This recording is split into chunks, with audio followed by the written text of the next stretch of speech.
A very good morning to all my dear students. I welcome you on behalf of ICAI for today's session on the chapter number 12, that is Companies Incorporated Outside India. So I hope you have revised whatever we have done in our previous lectures and you all are ready with your pens, papers in hand to make down the notes, to write the important points and geared up for understanding today's chapter on foreign companies. Good morning, Om Krishnam. Good morning, Khushbu. Let me see all those students who have joined us on the portal also. A very good morning to all of you students. Swati. I hope you all have revised whatever we have done in the previous sessions. Good morning, Ritu. And today we are going to move forward to a new chapter, that is Companies Incorporated Outside India. So when we say about companies incorporated outside India, what does this term mean? What is the name of the chapter in itself it is suggesting? That means something till now, till chapter number 11, you have been studying about all those companies which are in India itself. So we have been knowing about the companies which are in India. We have been following Companies Act 2013. But is it that our Indian Companies Act 2013 applicable to any company which is incorporated outside India also? Chapter number 11 of Companies Act tell you that there are certain companies which are although formed outside India, but there are certain conditions or reasons why our Companies Act 2013 is applicable to them. All right. But before we begin with today's session, I want to ask two important definitions to all of you, which you have done very nicely with me also in the preliminary chapter. So the question to the audience is, what do you understand by the term body corporate? There is a definition given for the term body corporate. So the first day when we did in a CA foundation about the Companies Act, we told you that every company is a body corporate. Body corporate means the structure of the company, the body of the company is of a corporate structure. So it is a body corporate, is a company incorporated in India, and it includes, what does it include? I want to know that word. It includes companies incorporated outside India. So this body corporate 2 subclause 20 definition, 2 subclause 11 definition, which is given over here in our Companies Act, tells you that there is a body corporate term which includes companies incorporated in India along with the companies in India. Now, what is a foreign company? Now, this is something which is mentioning about the companies incorporated outside India. ऐसी company जो बाहर incorporate हुई है, बनाई गई. What is the meaning of the word incorporated? You have done chapter the steps required for making the company come into existence. Now, this chapter is talking about a company which is actually formed outside India.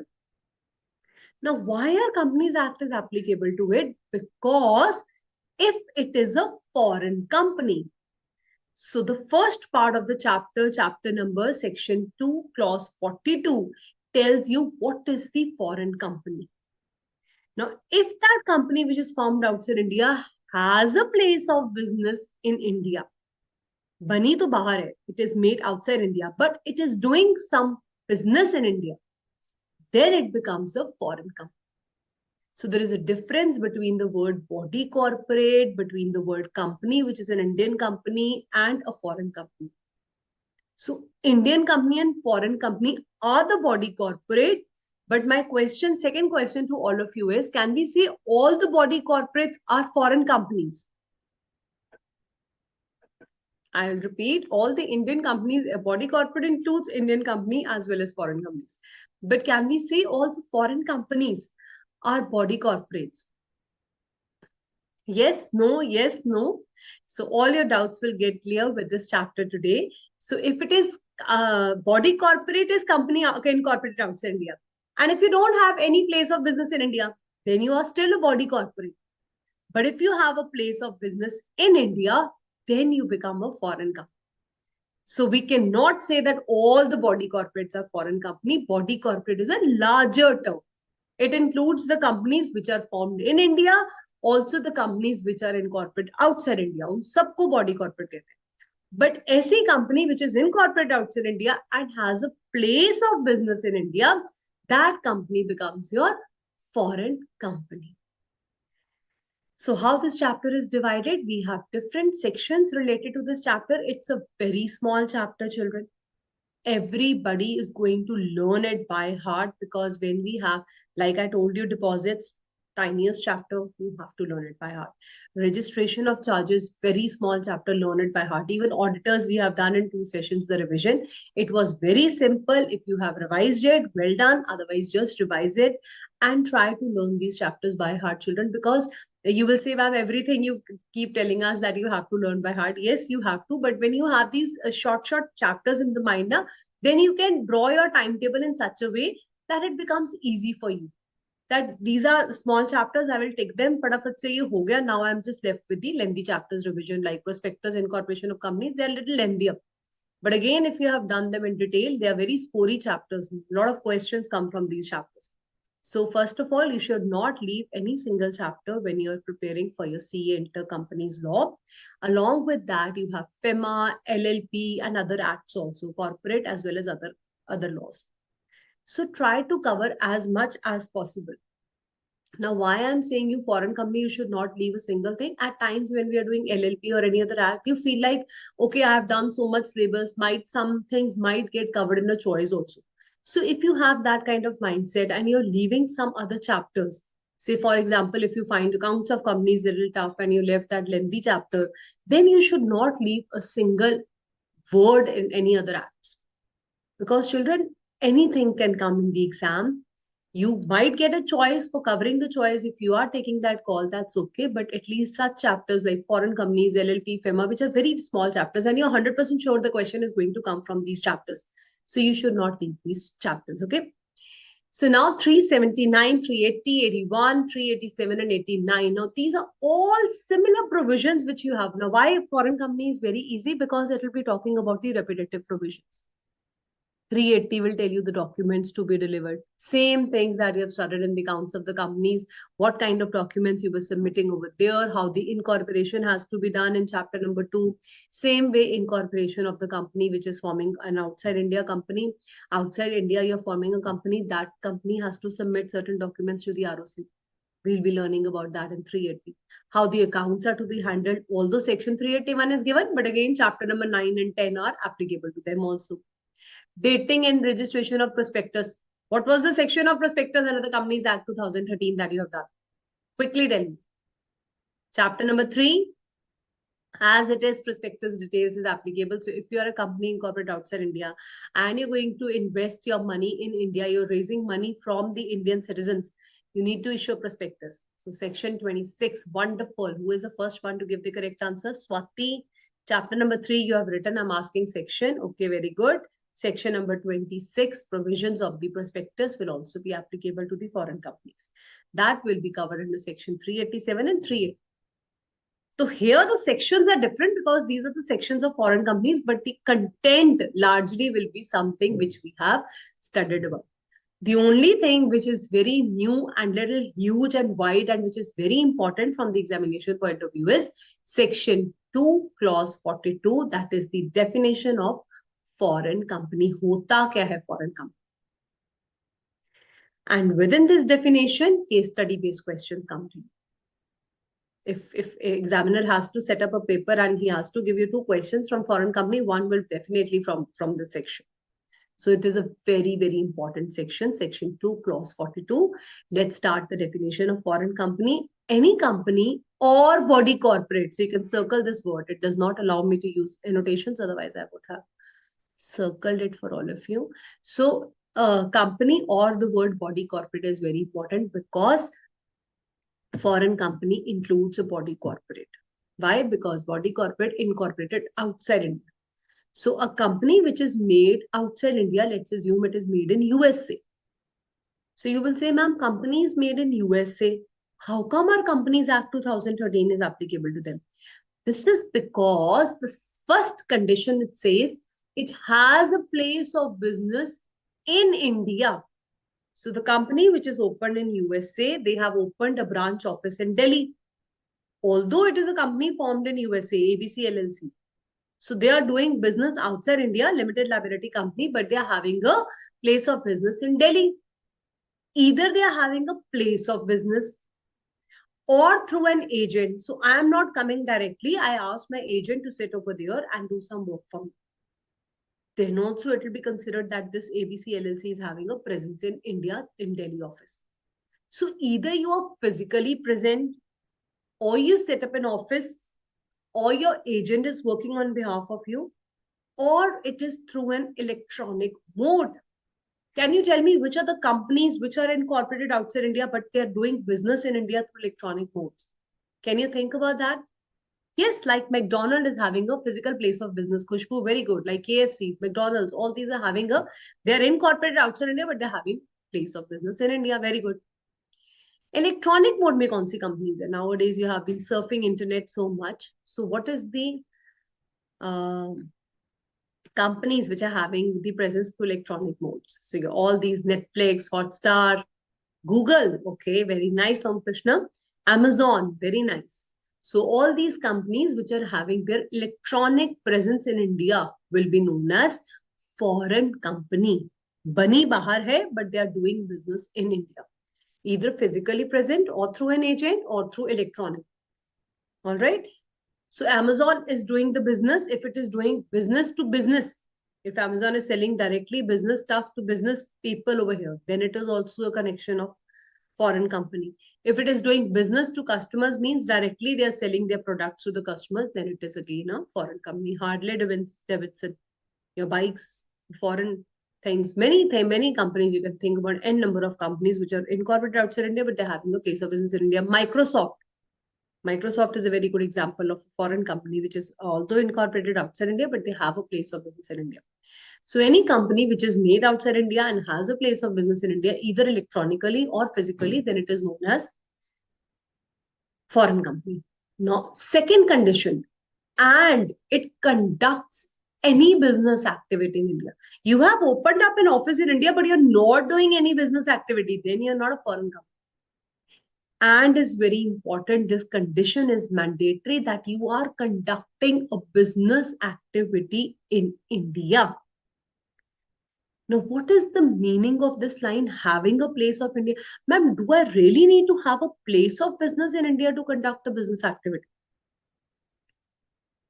If you ordered a pizza, the Domino's guys, and they come and deliver the pizza to you, is it necessary that that pizza guy should be staying near your house? Even the online delivery is happening, right? Although they are having the place of business in India also. But what I'm trying to tell you is that sometimes there is a foreign company, you call them and you ask them to deliver the goods to your place. Now, even if the company is taking your online orders and they're doing the delivery, then even if they're not having a place of business, but they are conducting the business activity in India, then also is it a foreign company. So your presence in India is something which makes you a foreign company. So this word and should be done.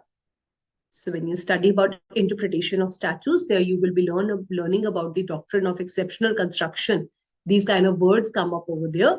So there you will learn that sometimes to understand the law in an elaborative manner and the word or can also be used.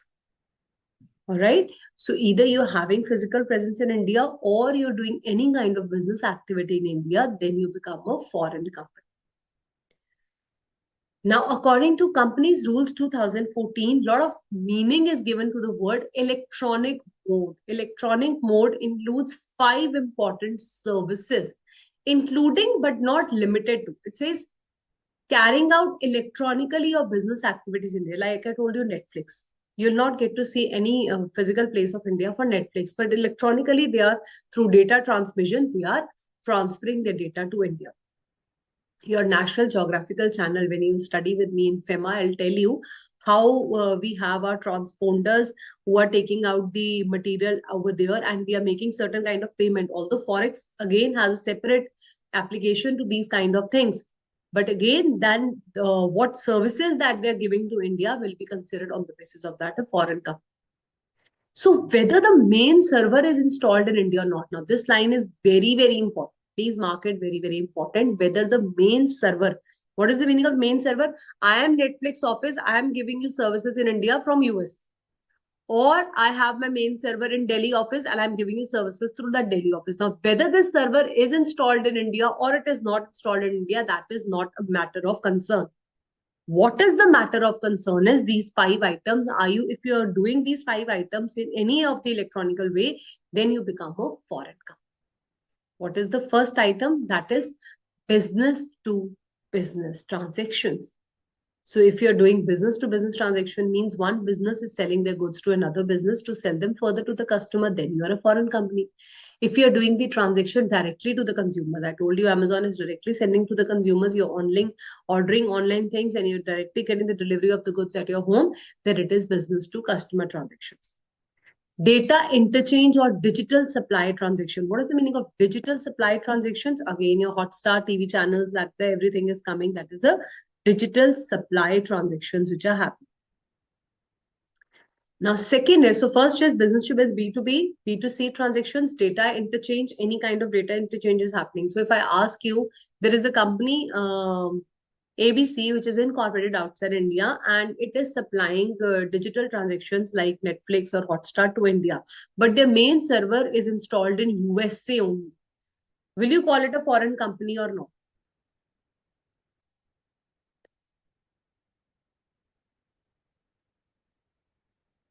Yes, Om Krishnam, that's absolutely correct. Om Krishnam, you say no, that is not correct. Yes is correct. So that the question that you have asked regarding Zoom earlier having a server in China, providing service to China, it was not a foreign company. So if you are having a server in India or not in India, that does not matter. If you're providing services in India, that is what matters. So yes is the correct answer. So if the transactions are happening in India, they're doing any business activities in India, then you will be considered as a foreign company. Clear? Now, all of you have answered it correctly. Good. So, if you come to India to take some money in the form of securities or deposits from Indian citizens, so accepting deposits or inviting deposits or taking up securities in India. So, again, you're saying that you're not doing any business in India, but you have taken the money from Indians. You have issued your securities, listed your securities in India. So, any kind of acceptance of deposits, if you're doing in the name of deposits, you're taking the money, then also you will be considered as the electronic mode presence and you become a foreign company. Then the third is financial settlements. You're making your payments, finance kind of work is happening through intermediaries. You're doing any financial settlements. You're doing web-based marketing. What is web-based marketing? Internet marketing. You're calling people telemarketing if you're doing. You're calling people and asking them that you want to sell your products to them. Okay. And then it can be advisory or transactional services. So any consultancy services that you're providing, any advisory work, any audit or advisory consultancy work, you're sitting outside India, but you're providing services to India. Database services, again, is your digital supply chain management, all these kind of services. So you have to learn them. Examiner can ask you that there is a company ABC incorporated in USA.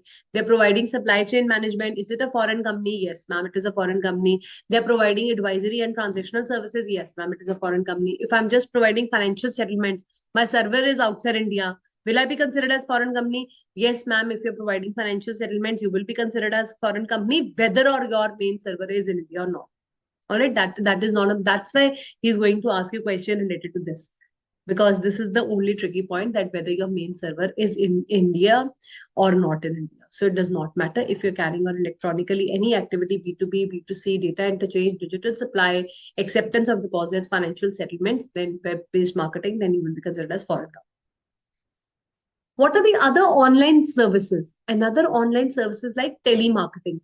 So you give call to the people that you want to sell your products. You're sitting in a foreign company and you want to sell your products in India. You are doing telemarketing in India. You will be considered as foreign. What is telecommuting, telecommunication? You're trying to teach the students. Online studies is happening through different channels like Zoom or Google Meet. You're trying to give telecommunications. Telemedicine. Telemedicine means you're giving online medical consultation. You are yourself placed in Russia and you're giving medical consultation from there to Indian citizens. So you'll be considered as foreign company. So any other kind of education and information, if you're studying online things, then also you will be considered as a foreign company. Data communication services, if you're providing through emails, mobile devices, social media, through Instagram, if you're doing any this kind of business, cloud computing, voice or data transmission. So you just have to remember all these names. These all will be considered of having an electronic business in India. You will be considered to have a place of business in India. तो कहते हैं कोई भी data communication services किसी तरह से भी अगर आप हमारे साथ कम्युनिकेट कर रहे हो डेटा के थ्रू डेटा मींस इंटरनेट के through like through emails mobile devices ये sending emails and doing certain kind of sales in India social media is being used voice और data transmission you will be considered as a foreign company electronic based offering of securities subscription or listing of securities in IFSC center, that is International Financial Service Center, which are set up in the special economic zones, they will not be considered to having the electronic presence in India. Now, what does this line mean? So section 2 clause 42 is divided into three different parts of definition. First is the definition that you are incorporated outside India, having a place of business in India and doing a business conduct activity. That is clear. We have understood the meaning of and or also that even if you're doing any kind of business activities by taking online orders, then also it is considered to be a foreign. Point number 2, में 5 things that have been defined under the electronic mode, that is even online services, telemarketing, consultancy services, advisory services, B2B, B2C, deposits, any kind of financial settlements, web-based marketing, all these 5 services if you're providing, whether or not the main server is in India or not, that does not matter. All this will be considered as the electronic mode presence in India and will be considered as foreign company. Now, the third part of the definition is very, very important. Children, IFSC center is considered to be, is not considered to be part of India as for the purpose of law. So International Financial Service Center, like for special economic zone, you get certain exemptions. So if any company, if any foreign company, like the company which is incorporated outside India, and they got the securities listed in this IFSC and issue the securities, and they got themselves listed in the International Financial Service Center and issue the securities, then they will not be considered as foreign companies. It is saying if you're issuing the securities on the recognized stock exchange, then ADRs will be something which will be covering at the end of the chapter. But if you are listing a securities in IFSC, that is International Financial Service Center, isko India ka part nahi mana jata. Will not say that you're working as the electronic mode in India. So if any listing of securities is done in the IFSC centers, which are set up under the special economic zones, it will not be considered as the electronic mode. That means if you are doing this kind of listing of securities, you will not be considered as the foreign company. Then you are just company incorporated outside India, you're just the body corporate. Yes, Swati, absolutely correct. Advisory services, if any company is providing, they're sitting outside India and they're giving services inside India, then they will be considered as the foreign company. Okay, any kind of firm which is providing consultancy services in India. Any doubts still here, children? Everyone is clear about the definition because definition is very, very important.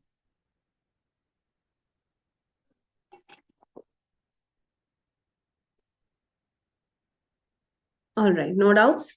Let's move ahead then.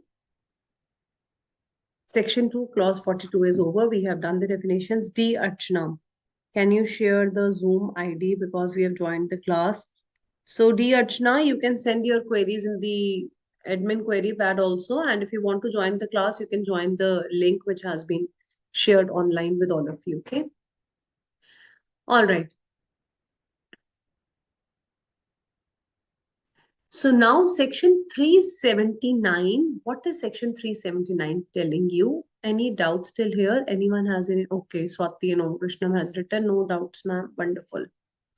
So now we're going to do application of this act to foreign companies. How Companies Act 2013 is applicable to foreign companies. How the act is going to be applied to foreign companies. So if there is a company which is ABC company, which is incorporated outside India, any other example you can take, which is a foreign company. So we can take the example of KFC.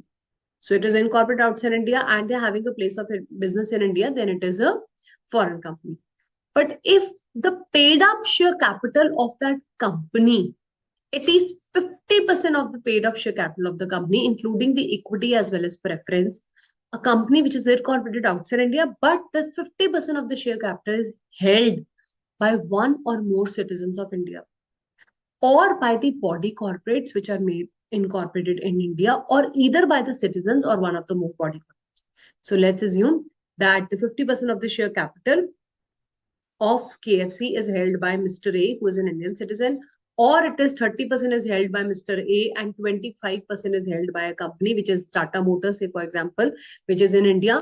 So any of them holding in totality more than 50% of the share capital of this foreign company, then with respect to this Indian services, then such foreign company will have to comply with the provisions of chapter number 12 and other provisions as with regard to its business carried on in India, as if it was a company incorporated in India.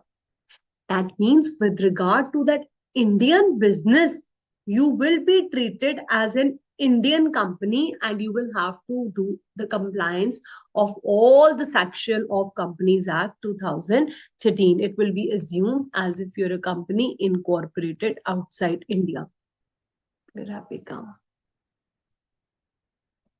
All right. So if there is a company which is a foreign, first of all, it says applicability of Act section 380 to 386, both are applicable to the foreign companies, and 392 and 393 are also applicable to the foreign companies. Fair enough, ma'am. These are the sections that we'll be doing today in the class. Section 380 to 386 as well as 380, 92 and 393 are applicable. Now, regarding the holding of share capital, three conditions needs to be seen. If 50% of the share capital of foreign companies held by either Indian citizens or by the body corporate which are incorporated outside India, means companies incorporated outside India, or the citizens of India or body corporates together are holding more than 50% of the share capital, whether singly or in the aggregate or totality or individually, then such foreign companies will comply with the provisions of Chapter 12. And with regard to the business which is carried on in India, that means whatever Indian business that you're doing, with respect to that Indian business, you will be treated as the Indian company and you will have to comply with the full provisions of the Companies Act 2013. Is that clear, children? Makes sense. 379 is clear to everyone. It is meant, it should be foreign company mandatory or body corporate also. So Swati has a nice question, whether it is body corporate or foreign company. So let's read what is written in the law, whether 50% of the share capital, whether equity or preference. So equity and preference both are being talked. There's no mention about debentures. Partly equity, partly preference, that is also fine. Of a foreign company incorporated outside India is held by. So it is typically talking about the foreign company. 50% of the share capital of foreign company. So Microsoft is the foreign company. We are talking if the 50% of the share capital of Microsoft is held by Indian citizen, Mr. A, he's holding 50% of the shares, then for that Indian business that they are doing, they have to comply with the provisions of all of the provisions of the Companies Act 2013. Or 50% of the share capital of the Microsoft, which is a foreign company, is being held by body corporate, which is incorporated inside India. Now, body corporate and companies, I told you, children, is used interchangeable. The only difference we have to see, if it is incorporated outside India, then to be a foreign company, you need to have a place of business in India. If you're not having, then you're simply a body corporate, which is incorporated outside India. That is the only difference that you have to notice over here. All right. Okay. Good. Understood. That's great. So for 3 marks or 4 marks question can directly come regarding this share capital provisions. Okay. 50% of the share capital. So three conditions have to be learned. And what you have to remember is the last line, which I have highlighted in bold, that with regard to the business carried on by India, it will be treated as if it is a company incorporated outside India. Maan liya jayega that you have been formed in India, if 50% of the share capital is held like this. Is that clear? Any doubt still here?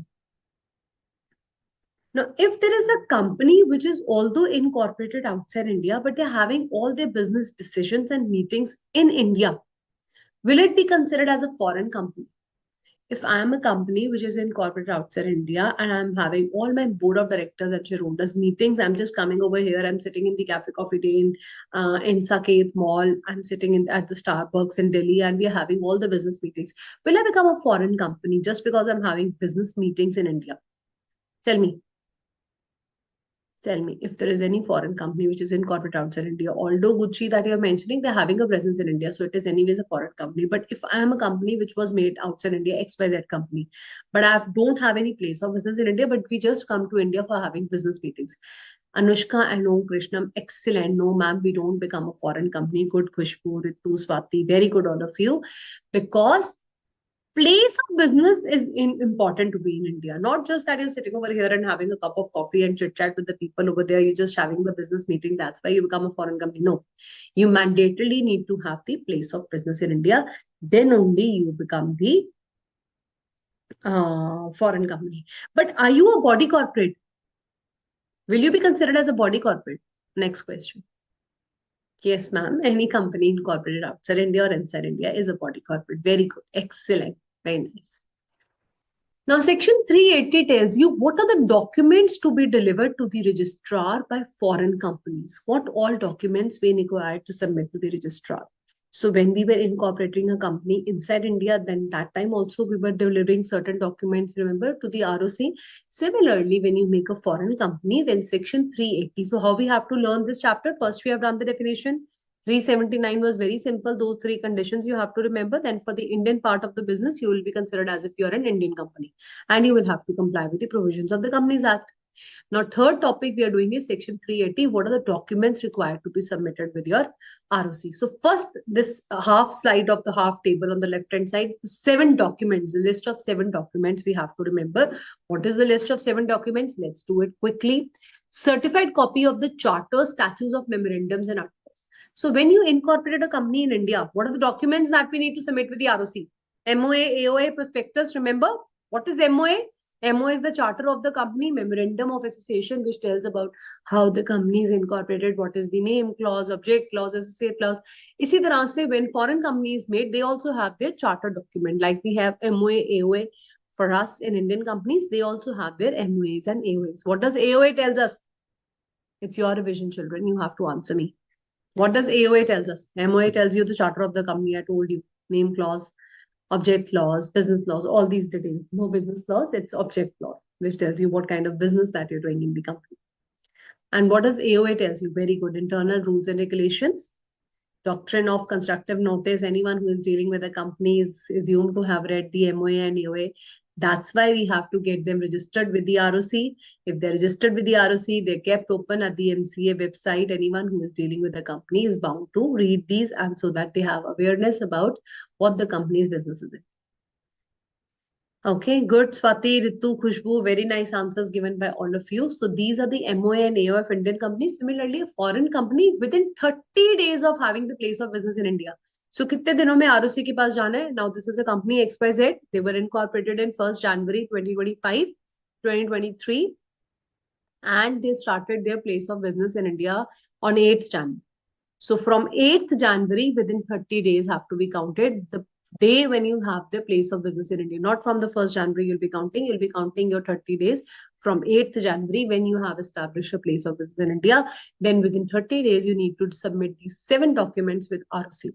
Number 1 is MOA, AOA of the company in English language. Very, very important line. So if you are a company which is using French language or German language, now children, here you'll be talking about the companies which are incorporated outside India. So it might be having in Germany, France, US, anything. We are taking the example of US, UK. So US, UK is in English, which is understandable over here. Also, same language we are using. Then it might not be any problem. Then you don't need to translate it.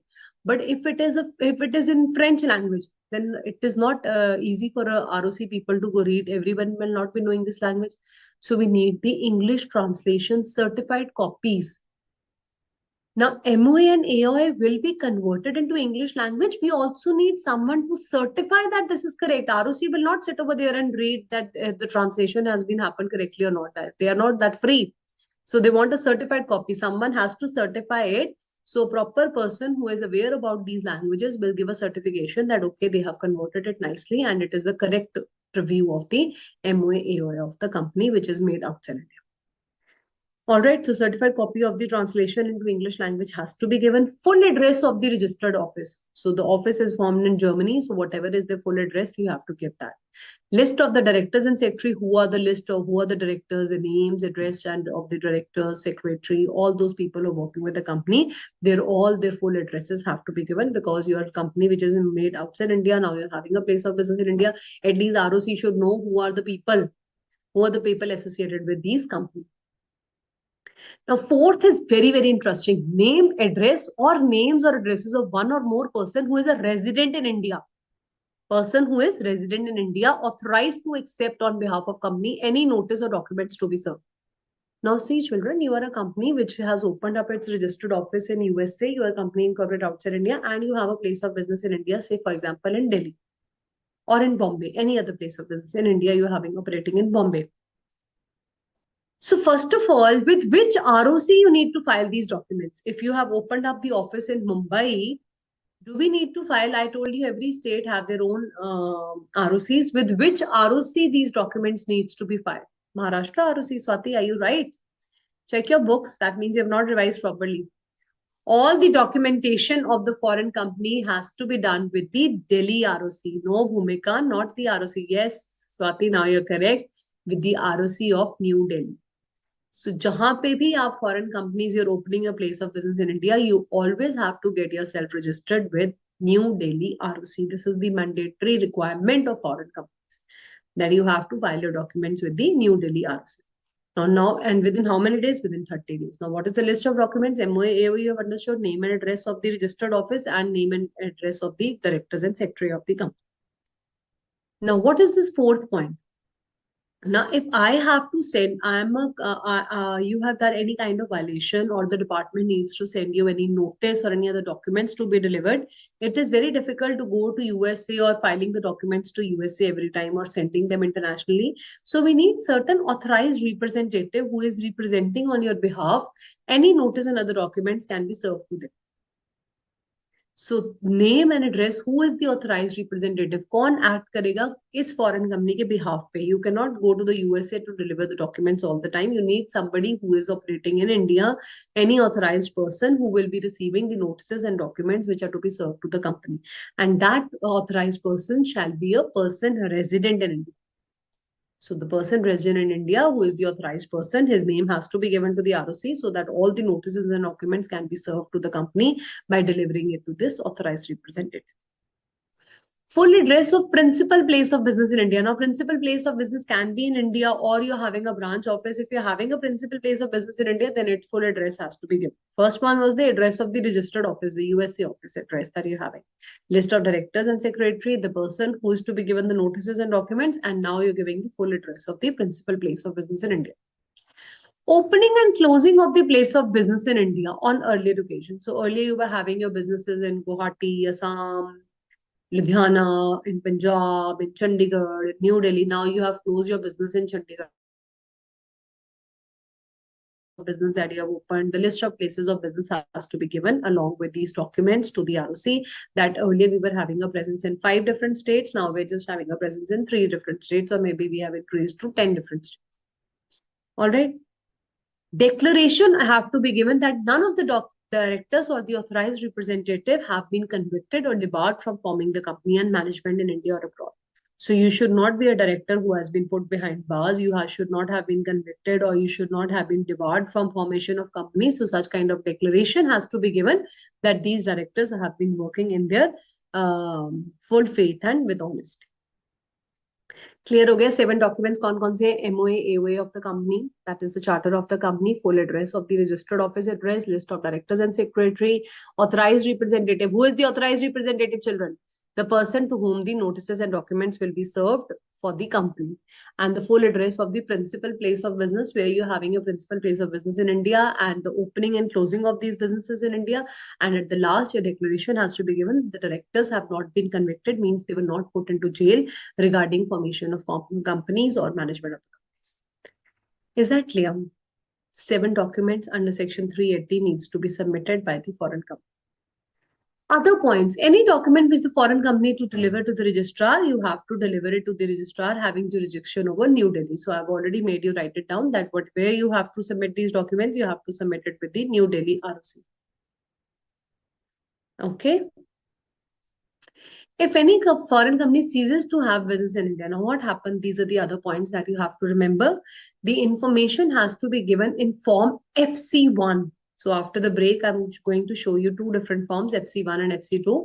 So FC1 is the form which is to be given along with all the documents that you're giving to the ROC. But information has to be given in FC1 form. And also the application shall be supported with the attested copy of approval of RBI under FEMA regulations and other regulators. Now you're doing business in India. So don't you think that you need permission from a Reserve Bank of India, from a FEMA provision? So all the provisions of FEMA and Reserve Bank of India, if any prior approval was required, then that application should also be submitted that we have taken the attested copy of the approval that you have taken from these regulations, regulatories. Okay. And a declaration that the authorized representative that no such approval is required. So if no approval is required, then you have to attach a declaration that somebody authorized representative will sign it, that this company does not need to comply with the SEBI or RBI approvals or regulations. Either you give their approvals, or if no approval is required, then you have to give a declaration signed with the authorized representative of foreign company that these approvals are not needed. If any foreign company ceases to have a place of business, so you were having a place of business in India, in Chandigarh, New Delhi, Maharashtra, Mumbai, all these places, now you're not having a place of business in Chandigarh, then you have to give a notice to the registrar that from the date of the notice so given, obligation of the company to deliver the documents shall cease, provided it has no other place of business in India. So now you're ceasing to have place of business in India means you were having your office in Chandigarh, Mumbai, New Delhi, and Assam. Now, 4 of these places of business has been closed. You are going back. You are no more having a place of business in India. Then you have to serve a notice to the registrar children that now we don't need to comply with the requirements of this chapter because you are not having any other place of business in India. So whenever you ceases to have means अब आपकी place of business India में नहीं है. Ceases means to stop having place of business in India. Is that clear, children? Additional points are also clear to all of you. So any alteration made in the documents within 30 days of the return has to be given. And if any foreign company ceases to have the place of business, then it has to give a notice to the registrar. RBI approval is required. Yes, ma'am. RBI approval is also required. And if no approval is required, what is FC1 form?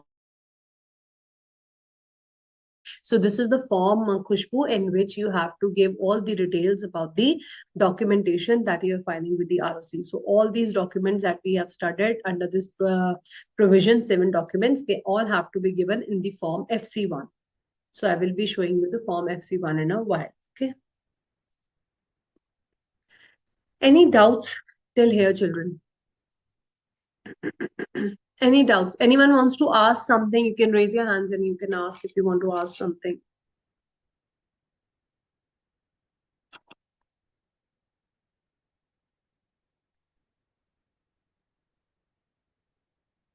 Okay, all clear, ma'am. So let me see if I can show you the form FC1 right now itself.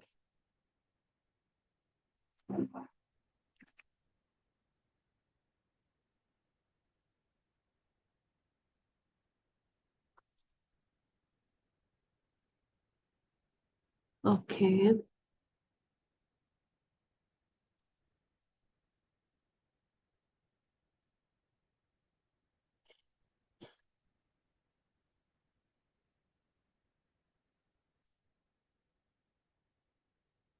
So this is how your form FC1 looks like.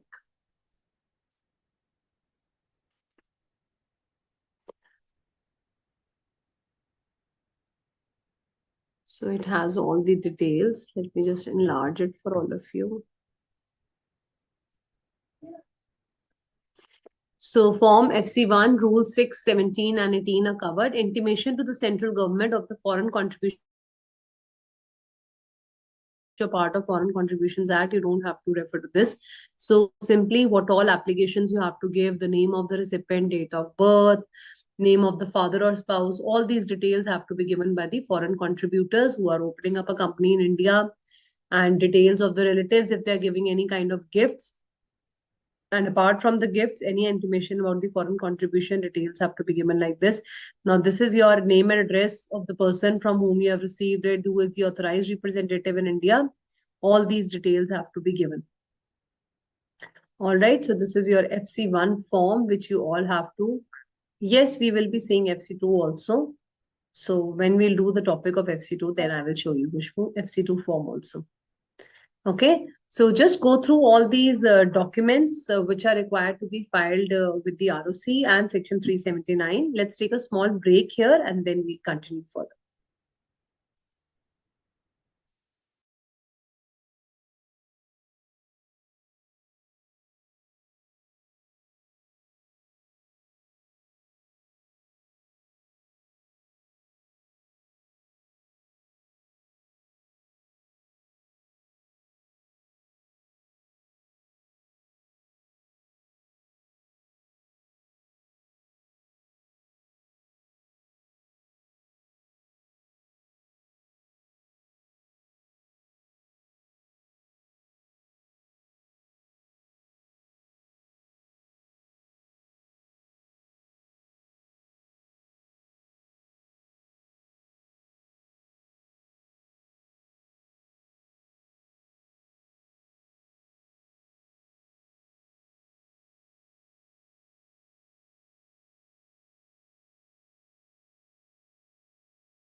Right, students, welcome back.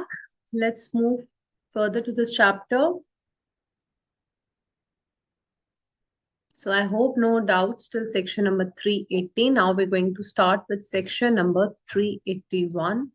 Before that, let us just flip through the pages of study material also. So this is all that we have discussed, how the list of securities, everything, the list of documents needs to be given. Om Krishnam is saying, ma'am, crystal clear till here. So that's great. Okay, so examples we can quickly go through from the study material. There is a company, Zakpak Limited is a shipping company which is incorporated in Japan. So if you are incorporated in Japan, can we say that you are a foreign company? If I'm not having any place of business in India, can you say that I'm a foreign company? Without having any place of business in India, can you consider me as a foreign company?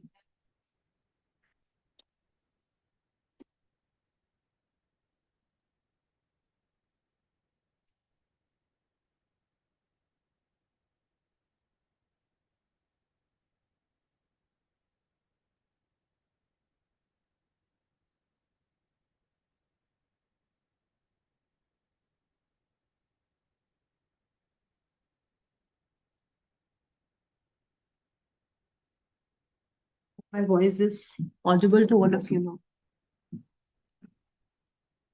And my camera is also visible. Okay. No, ma'am, it is then just a body corporate. It is not a foreign company if you don't have any place of business in India. So in order to be a body corporate, in order to be a foreign company, we need to have the place of business in India as well. So if you're the company who has set up now in Japan, but you have set up a branch office in India after taking the approvals from RBI, branch offices are considered as a reflection of the parent's company. It was incorporated outside India are considered to be a place of business conducting business activity in India.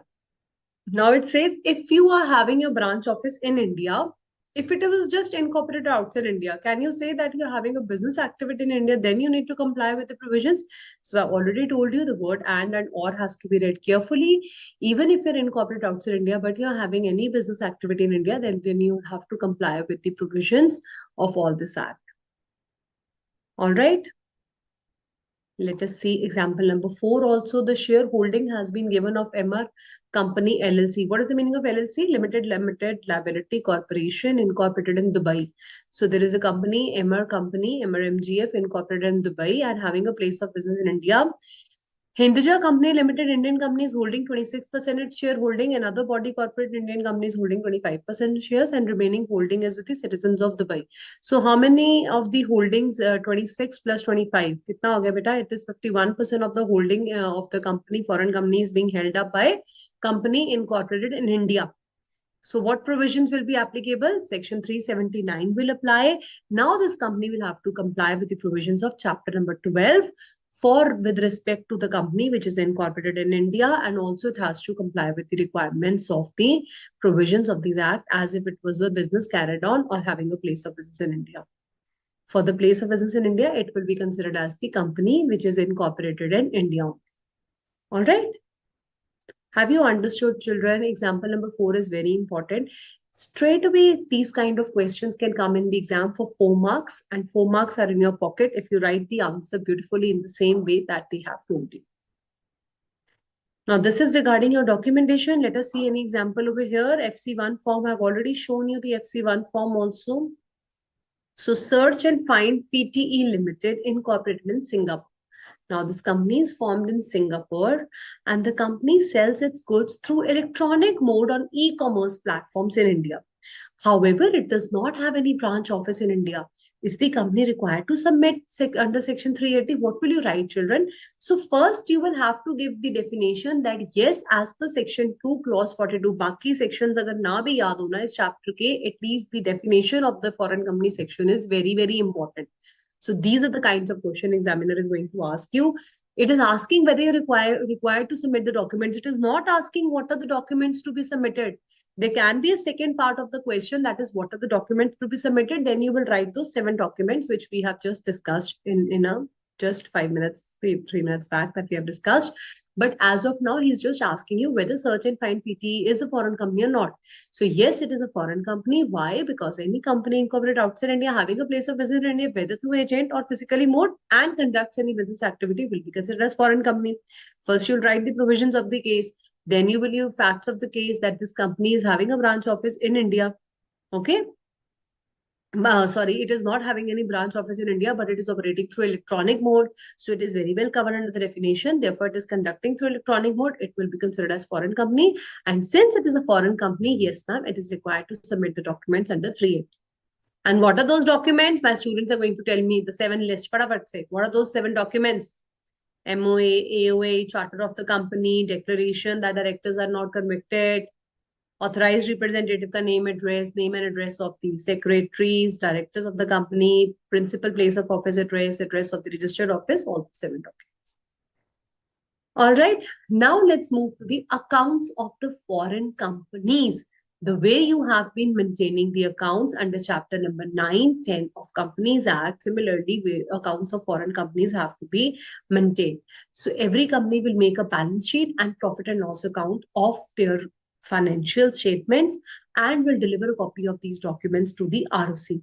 Do you need to deliver the copy of documents to the ROC? Yes, ma'am. The way we have submitted the translated copy of MOA and AOA, similarly, if your balance sheet and profit and loss account is in Russian language or if it is in French language, now tell me, will you submit the ROC, will you submit your balance sheet and profit and loss account in the same language, in French language only to the ROC?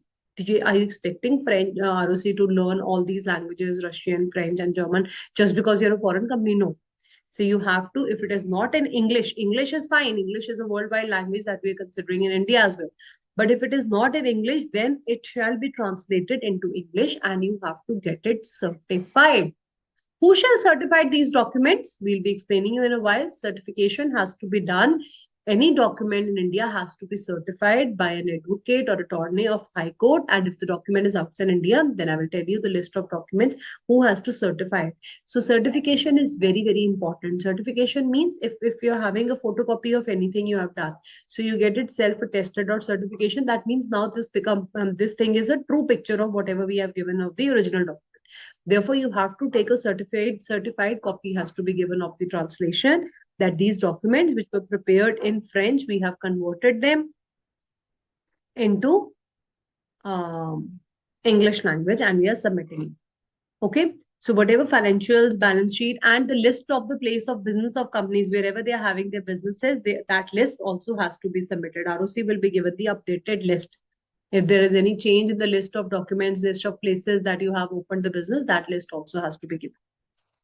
Every foreign company will prepare the financial statements and the business operations with Schedule 3 and also for each financial year, including the documents that are required to be given under Chapter 9. I told you, Section 381 is simply telling you that please. Very good. All of you have written correct. Ma'am, translation in English has to be done. Good, good. I have read your answers. Good, Ritu and Anshuka, Kushbu, Bhumika, Swati, Om Krishnam. Excellent children. Very good. So I told you chapter 9, accounts of the companies, all the documents which are required in the accounts of companies, chapter 9, you have to comply with that. Latest consolidated balance sheets of the parent company along with the country of its incorporation. You have to tell them whatever the applicable laws which are applicable, enactment under which you were formed over there. What is your enactment over there? So you have to tell the consolidated financial statements, also the prescribed authority of the country of incorporation, applicable laws, whatever laws are applicable to you in that country. Financial year means for the period ending 31st March of every year, and if it has been incorporated on or before 1st day of January, then financial statement of the body corporate has been made. So whatever is the date that you're following, whatever the year-end date you have been following, that also has to be informed to the ROC. If you're having a different financial year, then for consolidation purposes, application will be made to the central government. Now, these are all the parts of your chapter 9 of the accounts of companies. You must have studied over there. If you're following a different financial year, then for consolidation purposes, you can follow the same financial year for both of them. And application has to be made to the central government that please allow us the financial year, allow any period as the financial year, whether or not that period is an year. Any application pending before the tribunal on the date of commencement shall be disposed of. So any application which is lying with the tribunal, they also have to check it out whether they have allowed this permission or not. Foreign company having place of business in India need not follow a financial year. It has to obtain the requirements approval from the central government. So what does it say? Financial year is 31st day of March ending. If you're following a different financial year, kindly take an approval from central government, and that approval also has to be submitted to the ROC. ROQ Limited is a company incorporated outside India having a place of business in India. If it is a subsidiary of HOK Limited, that is holding company registered in Australia and is required to consolidate with its accounts. If HOK is required to follow financial year other than the 31st March, then they will have to make an application to the central government to follow the financial year as per the HOK Limited. So if you are having foreign company subsidiary holding relationship, then only you can make an application to the central government. Central government can direct them that for the purpose of consolidation, you can be allowed to use this different financially. Okay, if the copies are not in English language, a certified copy has to be submitted. It shall be converted into the English language. Okay. Let me show it to you from my presentation, because then it becomes a little easier for you to understand. So all the copy of the balance sheet and profit and loss account, central government will have the power to tell about the change and notification in the financial year. We have discussed this point. English language, it has to be in the English language, otherwise translated.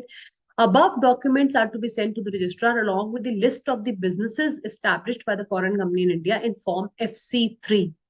Now, FC3, what is this form FC3? Suppose earlier you were having your place of business in India at 7-8 different places. Now you're just having your place of business in India in 3 to 4 places. So all these important points needs to be informed to the ROC.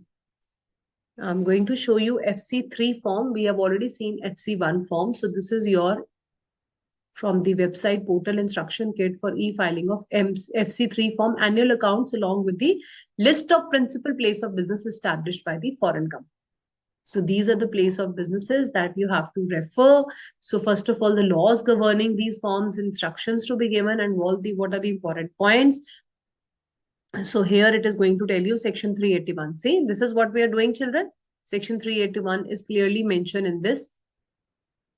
And Khushbu, now the screen is visible. I have taken out FC3 form. I hope everyone can see that.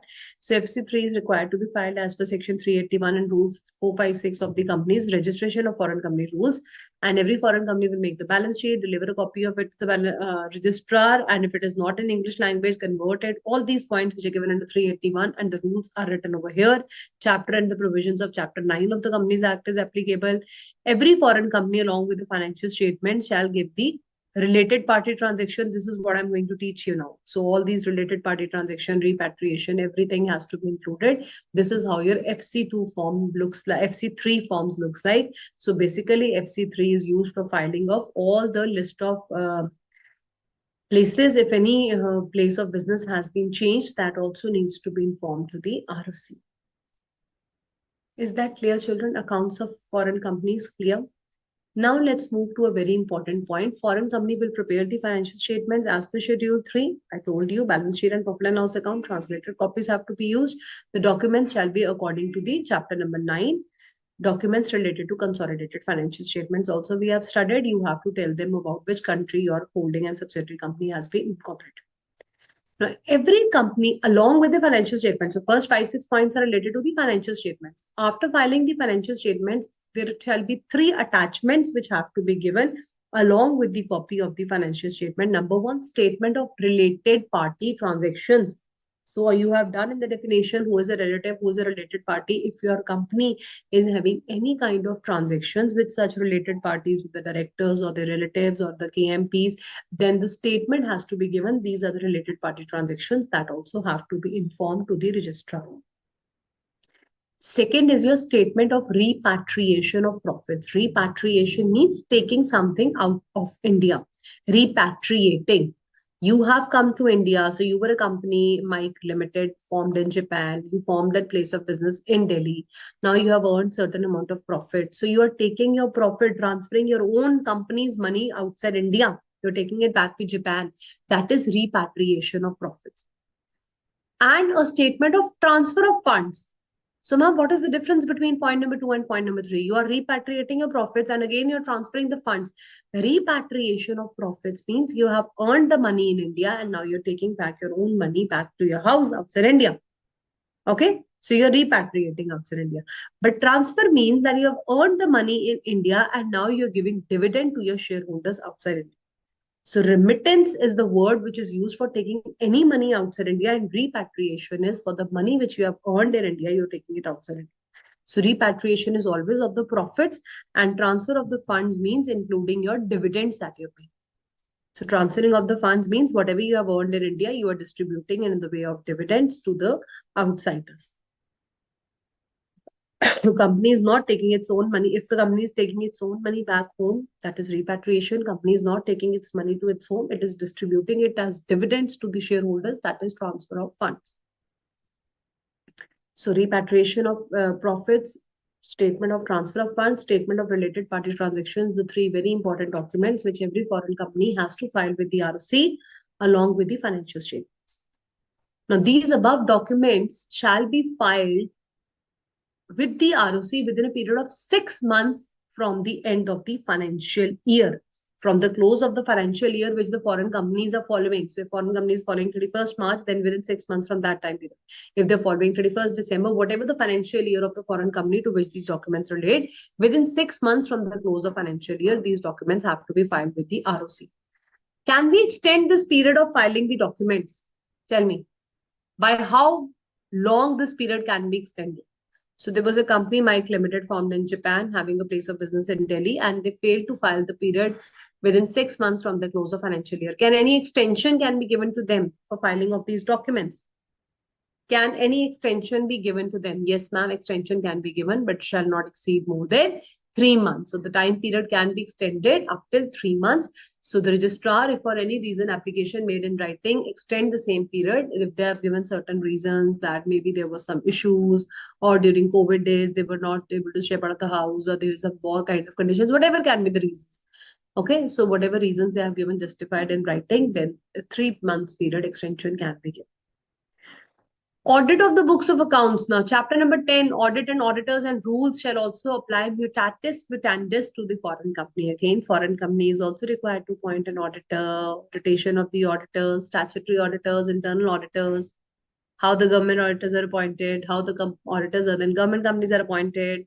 All these provisions of chapter number 10 that you have studied about audit and auditors, how the auditor is appointed, how he resigns, how his removal happens. Similar things, all the provisions are applicable to foreign company. So what will examiner do? Examiner will tell you the name of foreign company will be given.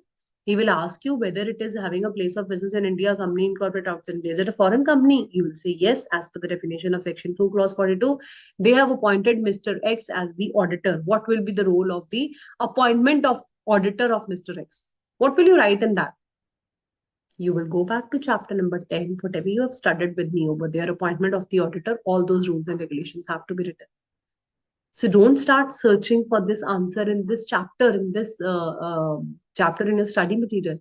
It simply tells you chapter number 10 is applicable. Go back to your chapter number 10 and revise it.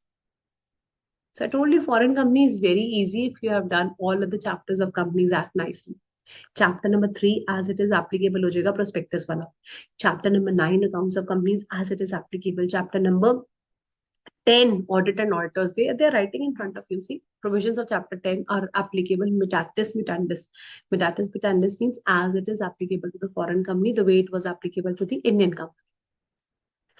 Audit of the books of accounts have to be done of the Indian business operations by a practicing chartered accountant of the firm or limited liability partnership. So this we have studied in the chapter of auditors. Only a chartered accountant can do their audit.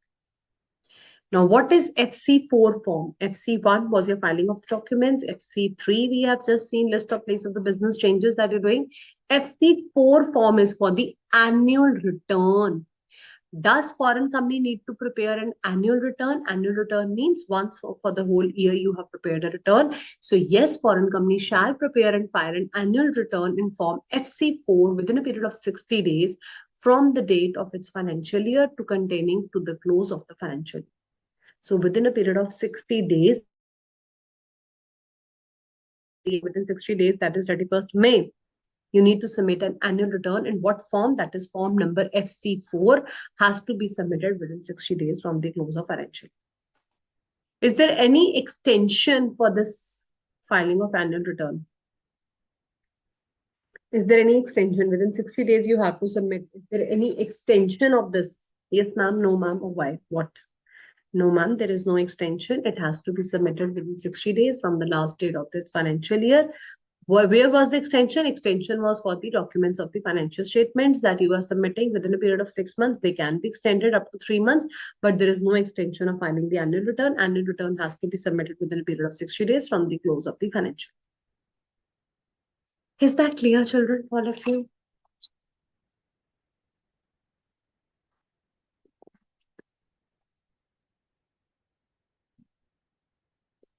Any doubts still here? So we have completed section number 381, also section 379, 380, 381 done along with section 2, clause 42. Any doubts still here? No doubts? Wonderful. Now let's move to section number 382. So one question to all of you, what are the 3 statements to be submitted along with the financial statements under section 381? What were the 3 statements to be submitted along with the financial statement under section 381?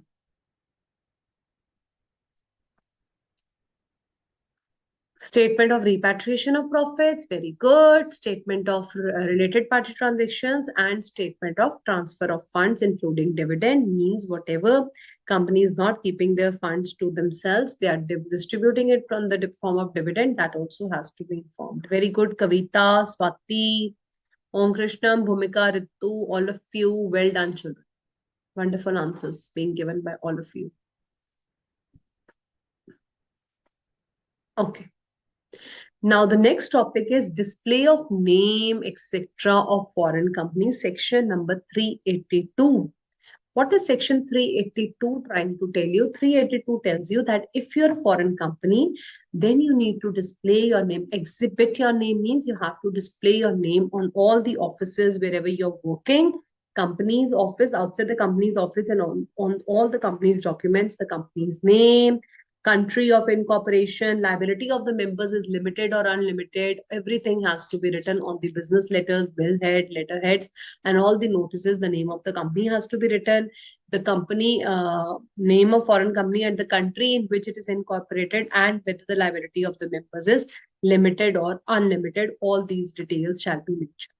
So it says outside the every office where you carry on the business in India in letters easily legible in English characters. Again, English language is very important. This is something which is very specific to the foreign companies only. You'll be using the word, translating it into English language again and again. Here you are not using the language of your own particular place. You're using it in the English characters. It has to be written. And one of the languages in general used in that locality in which the place is situated. So you can use that vernacular language also. So one name, say for example, outside your house, you have written the name of the house is Mannat, like Shah Rukh Khan. So in Mannat, in English is written, in Hindi is written Mannat. So your office name is JQ Limited. So you will write in English JQ Limited. And if it is in France, then you write in French. If it is in Russia, you write in Russian language. If it is Germany, you write in German language, whatever language in the locality in which your office is situated. Okay, outside every place. So name of the foreign company and the country in which it is incorporated. So this is talking about the Indian. So wherever state you are situated, you have to write the name of that company. Okay, and the country. So jahan pe bhi aapki company bani hai, name of the company and the country in which the company is incorporated, it has to be stated in English characters. So in English characters, name of the company and the country of incorporation kahan pe likhna hai? Ek to outside likhna hai, jahan pe aapka office hai, and on the company's business letters, bills heads, letterheads, all the notices and official publications, you have to write the name of the company and country of incorporation. And liability of the members is limited or not, that is also to be clearly stated. You have to tell them whether it is a limited liability or unlimited liability of the company. Cause notice of that fact stated in point 1 and 2. So you have to tell them the liability of the members of the company. Now, service on foreign company, service of documents of foreign company. What is the meaning of service of documents? Means how the documents needs to be served upon the foreign company. So I told you there is a company, Mike Limited, which is opened up in USA, and now somebody wants to send them the notice. Will you mail it? Will you send the notice every time to USA only? How will you serve the notice to foreign company? You immediately wants to serve a notice to the foreign company. It is very difficult. It takes detailed process of sending the documents abroad. How are you going to send them? You will be sending these notices and documents to an authorized representative whose name and address, remember under section 380, fourth point, let me take you back. So here was the point, section 380, fourth point, name and address of one or more persons who are resident in India and authorized to act on behalf of the company, any notice to be served on to them. So these are the authorized representative whom Mike Limited has appointed. Say, for example, Mike Limited has appointed Mr. Ram, who is going to sit in our Delhi office and to whom all the notices will be served. So any notice documents which are required to be served to Mike Limited will be sent to Ram. It will be sufficiently considered that if it is addressed to him, so if Ram is having an office in Connaught Place, if you have written Connaught Place office address and it has been delivered to him under section 380 means a person whose name has already been registered with 380. Either it is left at his office in Connaught Place or it is sent by post or the address at which he has sent or by electronic mails. It will be considered as if notice has been properly given to the foreign company. Yes, ma'am, they can provide through email. Khushbu, yes, correct. So if there is a hearing and I want to send a notice to the foreign company and the hearing is on 30th of January. So if I have sent a notice on 1st of January to Mike Limited and instead of sending it to Mike Limited in USA, if I have sent it to Mr. Ram, who is sitting in the Connaught Place office, it will be considered as if the notice for the 30th date of hearing has been sufficiently served to Mike Limited. It is the responsibility of the authorized representative to further tell the foreign company, once we have served to the authorized representative, hum sirf bahut tak liable. ROC wants to send any notice, they will send it to the authorized representative who is sitting in India, either through post, or they will go and leave it at his office, or they will electronic mode, that is by emails they will be sending. It will be considered as if the notice has been properly served to the foreign company. Clear, children? Now, section number 384 is again very, very simple. What is 384 trying to tell you? 384 tells you that, ma'am, what else is applicable to this foreign company? You told us chapter 3 is applicable. You told us the provisions of chapter number 9, accounts of companies. Okay, humne padha hua hai, that is applicable. You told us, ma'am, chapter number 10, audit and auditors is applicable. But 384 tells you many more things which are applicable. So issue of debentures, section 71. What have you studied in section 71? So whatever you have studied in section 71, just before beginning the chapter of deposits, remember share capital and debentures. I have done that chapter also with you, I remember. So share capital and debentures, the last point of section 71, how the security is given, how the debenture trustee is appointed, all those provisions are applicable to foreign companies. Section 71 picked up from the chapter number 3, pasted here. Whatever you have studied over there, if examiner asks you about the debentures which are being issued by foreign companies, same provisions of section 71 are applicable. Clear? Then we did chapter of injury management and administration, section 92, filing of annual return. Whatever, ma'am, we have studied over there, how the annual return is prepared, how the filing of annual return happens, same is applicable to the foreign companies. What is 135? 135 you have not done with me, but you must have done it. Corporate social responsibility. So section 135, that is chapter number 9, accounts of the companies. You have earned money in India. Now you need to do certain SCs, SCR, CSR also. So please share some money with your society, with your social responsibility. So how you have spent that money is also covered under, is the same thing which are applicable to the foreign company. So section number 71, as it is applicable to the foreign company. Section number 92, as it is applicable to the foreign company. And section number 135 is also applicable to the foreign company. What was section 128? How your books of accounts are to be kept. Books of accounts, books of papers, financial statements, P&L, profit and loss account, they apply to the company to the extent of requiring it to be kept at principal place of business in India. Since you're having a place of business in India, so don't escape from Companies Act 2013. Whatever provisions are applicable to the companies which are incorporated inside India, for your place of business in India, again, you have to comply with the same provisions of section 128 also. So where is it written? Section 128 belongs to which chapter, children? Tell me. Your exam, not my exam. Yes, Bhumika. Swati, excellent. Chapter number 9. What about others? So, children, you are studying Companies Act in the same way as it is given in the law. Actually given in the law. So, chapter 1 is of the Companies Act, is the actual real chapter 1. Chapter 2, chapter 3. So, chapter 9 is the your study material has been made in the way the act is given under the real Companies Act, the real original act. Okay, so these are the chapters which are given under Act only. So chapter number 9, Accounts of Companies, is the chapter of the Companies Act 2013 only. Okay, so 128 is applicable from that. Very good. All of you have given correct. So what are the provisions of chapter number 6? Chapter number 6 talks about what things, children? Registration of charges. What were charges? You remember? We have done in detail the chapter of charges also. Fixed charges, floating charges, the security that you're providing for the company. If it is raising its money, a security needs to be given. All those provisions of registration of charges. What were the forms that you have learned over there? CHG 1, 2, 3, 4, 5, 6, satisfaction of charges, how the charge is created, how the charge is satisfied, or the ROC filing, everything that you have learned over there. Yes, good. Ritu says, yes, ma'am, we remember. So that's great. Leon created Om Krishnam. Good. Bhumika, Swati, excellent, all of you children. So that is how we have to revise our things. Now I know that I am sitting with the chapter foreign companies, which is somewhere in my last chapters, chapter number 11. So whenever you open your books, revise it, just close your eyes and flip through the pages. Remind yourself about section 79, section 92, section chapter number 6, registration of charges. मैंने क्या पढ़ा था? It reminds you. You have a quick revision of those chapters also.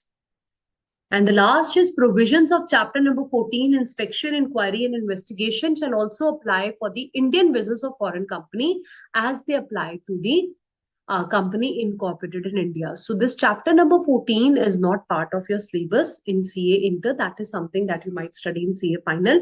So if any investigation is done, say for example, you have formed a company ABC Limited in India and you're pretending it to be a foreign company. Actually, it is not a foreign company.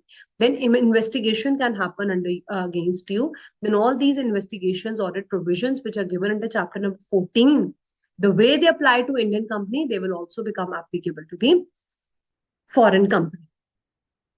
Okay, children. So we have done till section 381, 382 we have done, 384 also we have discussed in detail. Now we are left with just 4-5 sections only. So I give you a small break over here. Just go through all the sections that we have done till now and then we will move ahead. We'll try to do some descriptive questions also. So fatafat se just revise it from the study material and you can ask your doubts if any. Let's take a small break here.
Welcome back, students.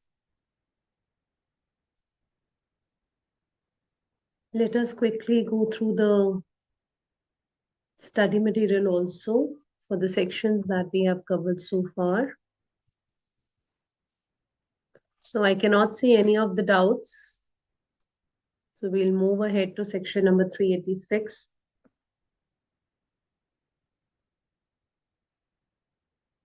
All these related party transaction, repatriation of profits is given over here.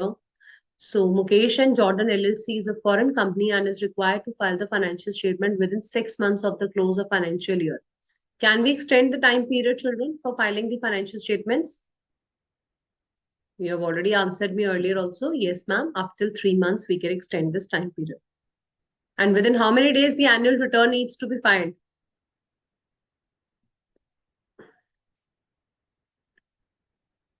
Within 60 days. Very good.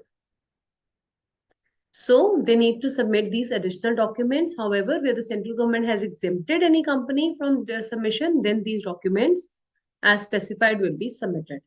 All right.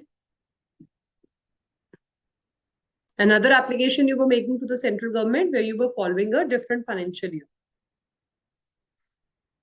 Service on foreign company means how the documents needs to be served, to whom the documents need to be given. If you want to serve the documents to the foreign company, to whom the documents needs to be given, the documents needs to be given to the authorized representative whose name and address has already been given to the registrar under section 380. Then we have discussed all this section 384 also. There is a very small section of fee for registration of documents, section 385.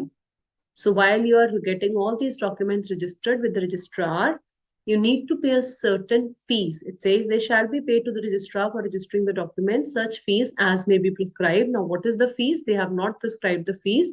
Simply, they have written that this much fees needs to be paid.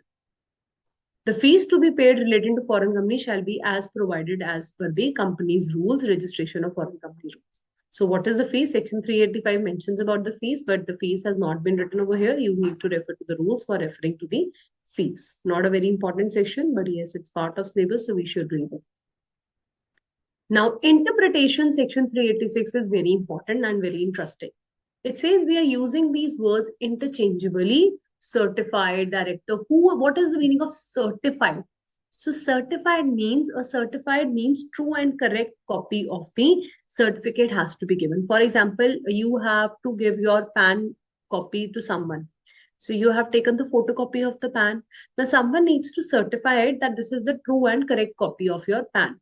So that is the meaning of certifying it as a true and correct translation. So where we used the certification at two places. One, when we were filing the MOA and AOA under section 380, I told you the documents needs to be translated into English language. Another was when you're submitting your documents under section 381, when you were filing your documents, books of accounts, the financial statements, that is profit and loss account and balance sheet, when you're filing it with the ROC, you need to get it certified. Now, who will certify this translation? So I told you ROC is not going to check that whether the translation has happened, whether the German language has been properly translated into English. They will just see that the copy of English language is certified. Who is going to certify? That is very important. So if the document is in India, it needs to be certified by the advocate or judge of high court or attorney. So any person of this level of position, or an affidavit has to be given a person that who is in the opinion of ROC aware of both these languages. For example, if it is in French, so now you have translated into English. So an affidavit will be given to the ROC that this person knows both the languages, French as well as English. ROC will not check whether it's correct or not. They will just see that affidavit has come from a person and this translation is absolutely correct. And if the translation is done outside India, now if it was done in India, then the certification has to be given in such way. If the translation is done outside India, then the person who is having the custody of the original documents or the notary of that country will certify. Whosoever is having the original document, that person will certify. All the notary of the outside country, the person will certify that either of them can certify that these documents are absolutely correct. So that is what exact meaning of certifying is, because certifying is important word in this foreign companies provisions. because every document which is to be submitted to the ROC shall not be in the foreign language. It has to be translated and simplified in English language. Who is the director, according to whose direction and instructions the board of directors is required to act. So same way as in Indian company, a director is appointed, same way director definition has been given for the foreign company. The third point is also very, very interesting. Place of business includes a share transfer or registration services. So share transfer office means earlier the shares were transferred physically. Now we can do it online also. So we used to have the share registration offices where you can come and get your shares registered, or the transfer offices where you can go and sell your shares. So if you're a foreign company, if you're having a company incorporated outside India, you're Mike Limited, but you're not having any place of business in India, but you have a share transfer office in India. Will you be considered as a foreign company? Yes or no? You're not having any place of business in India. You're just having a share transfer or maybe share registration office. Will you be considered as a foreign company? Yes, you will be considered as foreign company because the definition of the word place of business includes your registration and transfer office as well. Very good. All of you have given the correct answer. So it says examine with reference to the provisions whether foreign companies can be treated as no. A company was incorporated outside India having a share registration in Mumbai. First part, yes, it is a foreign company because place of business can either be himself or through an agent. So, and section 386 has given the clarification that place of business includes a share transfer and registration office. Therefore, he qualifies to be a foreign company. Correct. Indian citizens incorporated a company in Singapore. Now, this is very, very interesting. There is an Indian citizen, Mr. A, who made a company in Singapore for carrying on the business there. There means in Singapore only. So, Harleen ma'am went to Singapore. She said, this is a nice country. Let's grow some business over there. And she incorporated a company in Singapore. So Harleen ma'am has incorporated a company outside India. And I plan to stay in Singapore for 5-6 years. And I'm going to do my business there only. The company that I've incorporated is Ecom Private Limited over there. So will you say that EP Limited company that I've incorporated in Singapore, is it a foreign company? Yes or no? Very interesting question. No. Why, Om Krishnam? No. Why, Swati? No. Ritu says no. Why no? Ma'am, because you are not doing any business in India. You have incorporated a company in Singapore for doing the business in Singapore. That means you are not a foreign company. But am I a body corporate? I am a body corporate. Then why am I not a foreign company? Yes, ma'am, you're a body corporate, but body corporate includes a company incorporated outside India.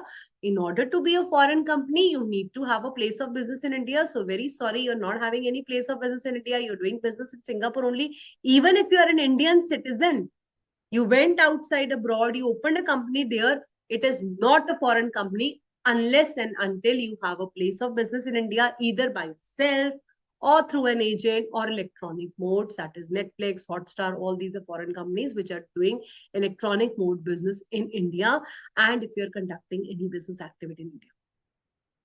But if at the same time staying in Singapore, I'm taking orders from India and I'm supplying goods to them, will I become a foreign company then? I'm not having any place of business in India, but I'm conducting any business activity in India, then yes, I do become a foreign company. And all those who have answered it beautifully, I'm so happy, children. That means now the conceptual clarity is fixed in your mind. So that is what my aim was, so that you understand what is body corporate, what is Indian company, what is foreign company. So when you understand in this way, you can never ever forget it in your exams.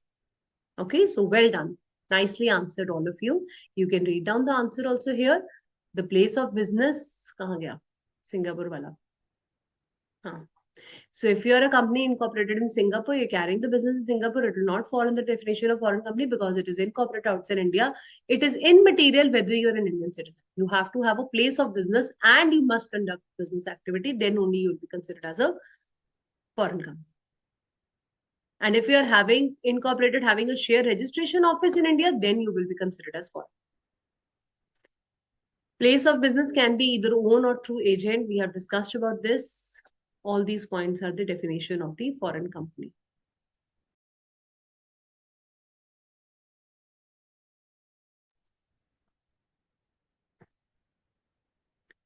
So now let's move ahead to another interesting section, section number 387 to 391 we're going to cover. So I hope children 386 interpretation is absolutely clear to all of you. So this is your fees, this is your interpretation that we have just discussed. Now we are going to talk about the dating and signing of the prospectus and particulars to be contained therein.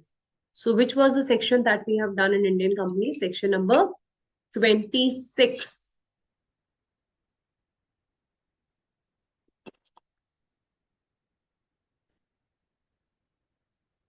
There was a section 26 which we have discussed in detail under chapter number 3.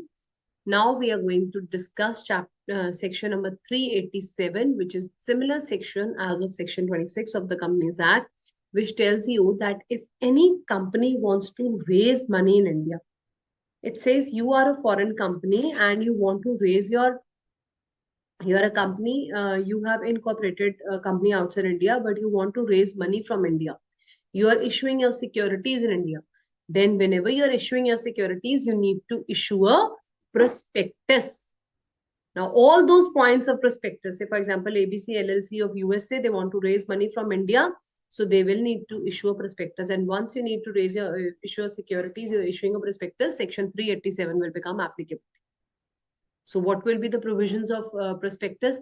No person can circulate or distribute any prospectus to be incorporated, whether or not having a place of business, unless it is dated and signed. So if I just simplify this upper box that is written, it simply tells you that if you're a company incorporated outside India and you're having a place of business in India, you're a foreign company and you're raising money from India, you need to circulate a prospectus, and that prospectus shall be dated and signed. The first provision of section 26 that tells you that every prospectus that you're issuing shall be dated, because you come to know that this is the date when I'm coming with the IPO, initial public offer, that is my prospectus, and it shall always be signed. What all shall be given? The following 5 important matters, which you have done in your section 26 also.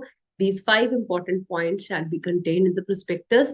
You need to file the instrument constituting or defining the constitution of the company, like MOA and AOA, which is your charter document that you're using. So companies formed outside India, they might be using some different terminology. We use the word MOA and AOA of the company. So whatever is your constitution of the company, that document, जिसमें आपका सारा name, address, अता पता, object clause, association clause, everything, rules and regulations written, that instrument, following particulars needs to be, you need to contain the particulars with respect to following matters. Means prospectus shall include these following matters. Number 1 is your constitution of the company, that important document, that is the charter of the company. The enactment of provisions under which the incorporation of the company was done, under which act you have been formed. Like we are forming our companies over here under Companies Act 2013. Do you have the similar act or any other act under which your company is formed? Address in which the said instrument enactments, if they are not in the English language, again a certified translation. So now you remember about the certified translation. So whatever address, instruments and deposits, instruments and the provisions and the copies related, if they're not in the English language, a certified translation copy has to be given.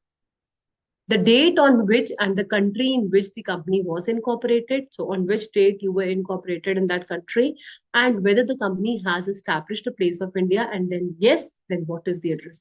Now see very clearly whether the company has established. We are talking about foreign company only. But did you see the 5th point is giving you a choice whether the company has established? Means it is very clear that even if you have not established a place of business, you are conducting electronic via media, digital server media, even if the server is not there, then also if you're providing any kind of service in India, you will be a foreign company. So if now you have established a place of business, so Netflix is doing business through online transmission of data. Now, if Netflix has established a place of business, then what is the address of that place of business? That also needs to be given. So A contain all the 5 matters. First of all, prospectus shall be dated and signed. Then these 5 points that you have to learn. Then second says all the matters under section 26. Says now whatever SEBI and RBI was telling you to do over there, please try to comply with that. Not RBI, sorry, SEBI regulations. RBI was when we were filing the documents under 380, then we were doing the RBI regulations. Here, all the matters which were given by RBI guidelines, provisions, whatever they have told us, prospectus shall comply with all the provisions that needs to be done. So that expert statement that you were taking, written consent, remember, 388, we're coming to that point only. So all these matters of section 26 have to be stated in the here, which SEBI tells you and specifies you the declarations to be taken, that all the financial statements are have been prepared correctly, everything. Now it says, provided the point number 1, 2, and 3 of point A will not apply. What are 1, 2, 3 and 1, 2, and 3? One is your constitution of the company related to MOA and AOA. Second is your enactment under which you have performed. And third is the address of the where the instruments have been made. Now, these 3 points will not be applicable if at least 2 years have passed when the company was entitled to commence the business. If you are a company which is 2 years more old, then you are a little older company, then you are not a new company, then you can leave these provisions of the first 3 points. Okay, then the first 3 points will not be applicable in case the prospectus is more than 2 years. Issued is more than 2 years after the date on business. So if 2 years have happened to the company which was formed a foreign company, now you don't need to give the point number 1, 2, and 3. Is that clear, children, everyone? D. Archana, are you understanding? I hope you don't have any doubts. The students over here with us on the portal.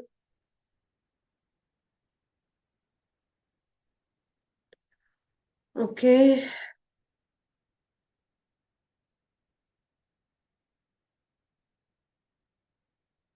All right. So 386 is clear. 387 is clear. Now let's understand 387 extension only. The compliance with the conditions mentioned under 387(1) cannot be waived off on any grounds. You cannot, if you are a company who is issuing a prospectus in India, you are company incorporated outside India, you are raising money from India, you cannot waive off the compliance of 387(1). Means now you have to issue a prospectus and all the requirements of prospectus have to be complied with. You have no escape route. No person issuing the prospectus in India application form of securities under 387 unless his form complies with the provisions of Chapter 12 and such issue as per the provisions of 388. So now you shall not contravene with the provisions of 388. What is 388? Since 387 is referring about 388, let me teach you first 388, then we will come back to this. So 388 is nothing. It is just talking about the expert's consent, provisions relating to the expert's consent and allotment of security. So what was expert's consent? It says if your prospectus include any such statement where you need to take the consent from an expert, then your prospectus shall include that expert's written consent was taken, expert has not withdrawn his consent, and a declaration that the expert's consent was taken and we have not withdrawn and he has not withdrawn. It also has to be filed. Prospectus including a statement to be made by expert before the delivery has taken his written consent and it has not been withdrawn. All these things shall be circulated along with the prospectus. So 388 simply tells you that provisions of section 33 and section 40, that is how the securities are to be dealt at stock exchange, issuing of the application form. Remember the application form. First, the securities application form will be invited from the outsiders and then you need to allot the securities. All these provisions shall be applicable to them. Is that clear? So what is 388? 388 is largely talking about the expert's consent. That expert's written consent was taken. He has not withdrawn his consent and declaration that these things have happened shall be included in the prospectus. Now 387 tells you that number 1, the conditions cannot be waived and the person who is filling the application form should comply with the provisions of chapter number 12 and such issue is not in contravention of 388 means expert's provision also have to be taken into consideration. Exception, if it is shown that the application form was issued as an invitation to person to enter into underwriting agreement, then it is an exception. What was underwriting agreement? Where you're making arrangement with some third party to issue the securities, then exception is given. Otherwise, if it is not an underwriting agreement, then you have to comply with the provisions of this section. Is that clear, everyone? And another exception, provisions of 387 shall not apply to the existing shareholders and debenture holders. कौन से थे ये? जिनको rights issue होते हैं, existing shareholders and debenture holders. If you're doing rights issue, do you need to issue the prospectus? So the 2 cases where the prospectus was not required to be issued. Remember section 26? If you're issuing the securities to your existing shareholders or debenture holders, you don't need to file the prospectus. And if you're issuing the securities which are uniform with respect to the securities already listed on stock exchange. So if there is a category of securities which are already listed on the stock exchange and you're bringing the same uniform rights of securities, then you need not issue the prospectus. Similarly, yes, very good, Swati, listed securities, then you don't need to issue the prospectus again. So these are the two cases where 387 will not be applicable. The way section 26 was not applicable to those 2 points, similarly 387. So what is 387? 387 is copy paste of section 26. 380, filing of the documents. 381, 382, all these sections we have studied in detail, and 386 specifically talks about your, 387 specifically talks about your prospectus. All right, children, everyone clear? And 388 simply tells you about the expert's consent, written consent लेना है, withdraw नहीं होना है, declaration देना, this consent was taken. Is that clear? Any doubt in prospectus? Because then we'll be moving to our last 2-3 sections are only left. So this is your prospectus shall be dated and signed. Constitution, these 5 documents, enactments, address. These 3 documents will not be required if the company has been established for more than 2 years. Date and the company has established a place of business. So MIR Company LLC, a company incorporated in Dubai on 28th April 2019. MIR Company has established a place of business in Mumbai in the year 22. Now the place of business in India proposes to offer subscription of securities. So if you're subscribing to the securities, you need to issue a prospectus. Now the place of business in India, before going with the subscription, will have to file a prospectus. It shall be dated and signed, and the prospectus will not contain. Now why the dates are given? 2019 mein company was formed. It has established a place of business in 2022. So now more than 2 years have passed. So therefore, you're not required to comply with the provisions of 1, 2, and 3 as the prospectus is issued after more than 2 years since the company has commenced its business. Is that clear to all of you? All right. So once you're a foreign company, you don't need to, if 2 years have, more than 2 years have passed, then you don't need to comply with those provisions. But can any waiver of compliance can be given otherwise? No, no waiver can be given otherwise. You have to comply with the prospectus issue. Application form, no person application form has to be comply with the provisions of chapter 12 and 388 only if it is an exception, if it is an underwriting agreement. These are the points. If it is existing shareholders and debenture holders, or if you're issuing the uniform right securities, then 387 is not applicable. And this is your expert's consent. We have discussed this point also. And the last 389 talks about the registration of prospectus. You need to get this prospectus filed with ROC. The way you were getting it filed with ROC over there, again, you have to get this prospectus filed with ROC. No person will distribute prospectus for subscription of securities incorporated outside India if the company has established or when formed will not establish a business in India before the circulation distribution has to be done in such a way. So registration of prospectus means before you're issuing the prospectus for subscription of securities, you have to give a copy of it certified by the chairperson of the company and 2 directors. One of them have to be a managing director. So who will certify this prospectus? Signing of the prospectus will be done by a chairperson of the company. So chairperson is must. Chairperson of the company and 2 other directors, having approved by resolution of the managing body, has been delivered for registration to the registrar. So chairperson and 2 directors need to sign this prospectus. Prospectus states on the face of it that the copy has been so delivered. Remember last pages of chapter number 3, we have discussed all these points. On the face of it, it has to be written that the copy of prospectus has been delivered to RS. There is endorsed attached copy, the consent of the issue of prospectus. What was section 388? What consent? Whose consent you have taken under section 388? Tell me.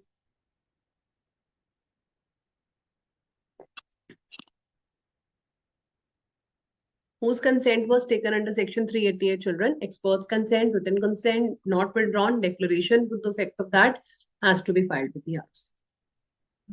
Now, following documents will be attached with the prospectus. Any consent of an expert. First of all, expert's consent. It is written here also 388. Again, it is written. This is a repetition. Okay, this is a repetition point. Number A is repetition of 388. Point number 2 says any contract for the appointment of managing director or manager. So any memorandum or any contract which you have made for appointing the directors, that needs to be filed. Any material contract not entered in the ordinary course of business, but enter within 2 years. Now it has three important points. Number one, the contract should be a material contract. So we are discussing about following documents you have to attach with the prospectus. One, you're filing the prospectus. It shall be signed by the chairperson and two directors. On the face of it shall be written that the copy has been delivered to ROC. You need to file along with it expert statement, appointment of managing director or manager, a memorandum or a contract which shows that the director or managing director were appointed. Material contracts, any copy of material contracts other than ordinary course of business. Means you're not doing in the ordinary course of business. Apart from that, if you have entered into anything, and in last 2 years, if you have entered any such contract which are of material nature and they are not in the ordinary course of business, means something different, something extraordinary kind of business you have done for any materialistic contracts and within last 2 years, that also needs to be given. Copy of any underwriting agreement has to be given, and power of attorney if prospectus is signed through duly authorized agent of director. Now, if your prospectus is being signed by the authorized agent of director themselves, they're not signing, they're getting it signed from the authorized representative, then power of attorney has to be given, POA will be given. That prospectus is signed through the duly authorized agent. Is that clear? Any doubts still here, children? Section 389, any doubt in the registration of prospectus? Now 390 will be coming back to 390. First, let me just complete with this 391. Application of section 34 to 36. What was section 34 and 36? Tell me. And chapter 20. Chapter 20 is not part of your syllabus, so you don't have that.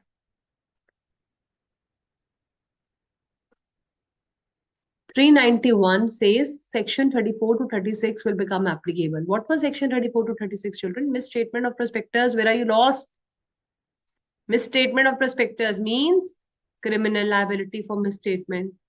Civil IDs you're issuing. IDR means now you're issuing securities in India. How do you issue the securities in India? We are raising a prospectus because you're bringing securities in India. So IDs you're issuing means out of your the overseas bank will send the money to the custodian banks for raising the securities in India. So you're issuing the IDRs, you're raising money in India. So section 34 criminal liability, you should not give any misstatement in the prospectus. If you give misstatement, you will get the civil liabilities, and fraudulently 447 is applicable under section 36. So all the provisions of section 34, 35, 36, which deals with the misstatement, criminal and civil liabilities of prospectus will also become applicable. Mutatis mutandis will be applicable to this place of business in foreign company in India as if it was a company incorporated in India. In such foreign company has raised the money through issue of securities under this chapter which has not been repaid or returned. So if you're raising money in India, all the provisions of section 26 of prospectus are applicable to you, and all the provisions of section 34, 35, 36 will also become applicable to you. Is that clear, children? And last section 392 and then 393 will also read. 392 is very, very important. Punishment for contravention. If you contravene any of the provisions of the foreign company, then you will be able to this.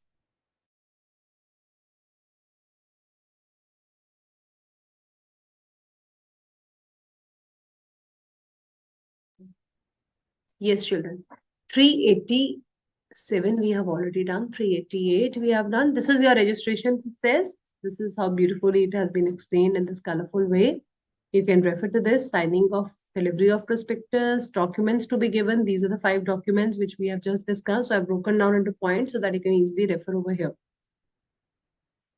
Indian depository receipts, IDRs, I'll just coming back to this. Applicability under section 391. Yes, applicability of 391. We have also discussed section 34 to 36. Punishment for contravention. This is the beautiful chart over here that I want to show. Any defaulting foreign company will be liable to 1 lakh to 3 lakh rupees fine. And if there is a continuing additional fine, 50,000 per day after first during which the contravention occurs. Now here 50,000 per day, children. Can you imagine such a huge fine? So 10 days fines, 50,000 into 10, 5 lakh.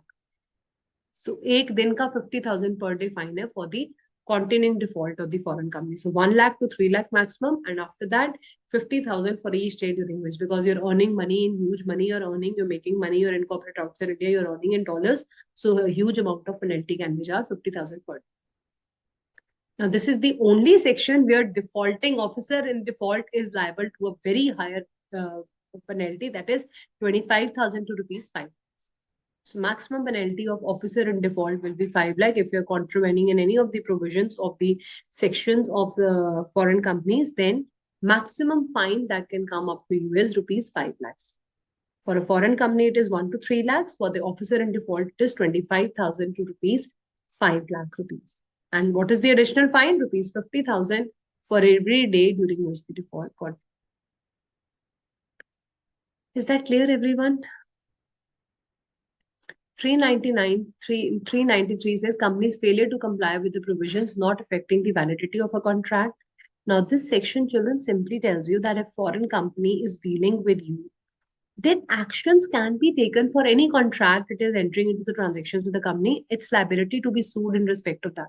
Means the company will not be entitled. Foreign company cannot take any legal action against you in India. They are a company which is dealing as per the provisions of your law and they are incorporated company in India. So they become a foreign company, but they cannot bring any suit or cannot claim any set off, cannot make any counter claims in respect of its legal proceedings inside. We can take an action against the foreign company, but the company will not be entitled to file any case against us. And central government may by notification exempt such foreign companies or companies incorporated outside India to apply with the subscription of securities related to the special economic zones. We have already given the reference of international financial services. If you are issuing the securities in IFSC zone, that is International Financial Service Center, set up under special economic zone, then you are exempt. Then you're not considered as foreign company. Then you don't need to comply with the provisions of this chapter. Since you're not a foreign company, then you don't need to comply with the provisions of this chapter. Any doubts, children? Because now we'll be taking up the last section, that is section number 390. Before that, anyone has any doubt? So section number 390, a replicated section was done in the chapter of prospectus related to global depository receipts. Let me say if anyone remember that section. So ma'am, in chapter number 3, you have referred to section 26 prospectus. You have told us section 34, 35, 36, mutatis mutandis are applicable. You also gave us the reference of section 39, 33 and 39 and 40. One section's reference did not come. It is that section only, global depository receipts. Swati remembers it. Excellent. Section number 41, GDRs. So when Indian company is raising money, we go abroad and we are raising the money from overseas. Then we were issuing GDRs. How we were doing that? There is an American investor who wants to buy the shares in India, or they can be an Indian citizen who wants to buy the shares from outside. So let's take this example first. For example, HDFC Bank, Infosys wants to raise its money from US. It went to HDFC Bank and it told them that I want to raise my money in US.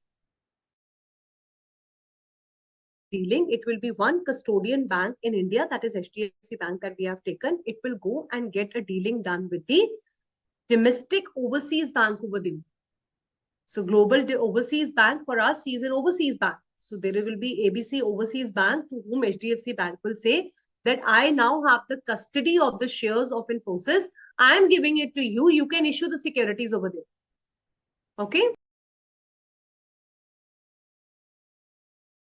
So now you're issuing the global depository receipts outside India. Similarly, there are Indian depository receipts. Now, if overseas Mr. X, Mr. John over there tells the overseas depository bank that I want to raise my money and securities in India, I want to get my shares listed in India. So now they will go to that overseas depository bank. They will inform the Indian custodian bank, HDFC Bank, that now we have the securities we are holding on behalf of Mr. John. You can raise the securities over there in India. So this is how your IDs are issued. IDs is nothing contained. Central government can make the rules regarding the offer of Indian depository receipts, requirement of the disclosure, and manner in which the IDs are to be dealt with the depository or the custodian banks. Manner in which the sale, transfer, and transmission will happen. So section 390 tells you how we are going to deal with the Indian depository receipts. Indian depository receipts means bahar wale India mein paisa raise kare. Global depository receipts means you are raising your money and securities from the overseas. You're raising money from overseas by issuing your securities. So again, this chapter provisions, you can just refer to them. Foreign companies cannot issue IDs without complying with the provisions. So if foreign companies is planning to raise their money in India, that is why we were issuing prospectus, right? So they're planning to issue IDs. That's why they're issuing a prospectus. For prospectus, they need to comply with section 387, 388. And 391, where we spoke about that. Section 344, section 34 to 36. But in between, there is a 390 which is given, which simply tells you how the approvals from Reserve Bank of India also needs to be taken. There might be the schemes of mergers and amalgamations which are happening between the companies. So all these provisions of foreign company which is incorporated outside India, having place of business in India, if they are planning to raise the securities in India, this is the provisions they have to follow under section number 390 for raising of any of the securities in the listed stock exchange in India. All right. So as per the rights which are given to the shares over there, the similar, if the share price over there will go up, the same price of the ADRs and GDRs will also fluctuate in the same way. So IDRs, you can simply write down a small note. IDRs are the Indian depository receipts, which means when outside companies,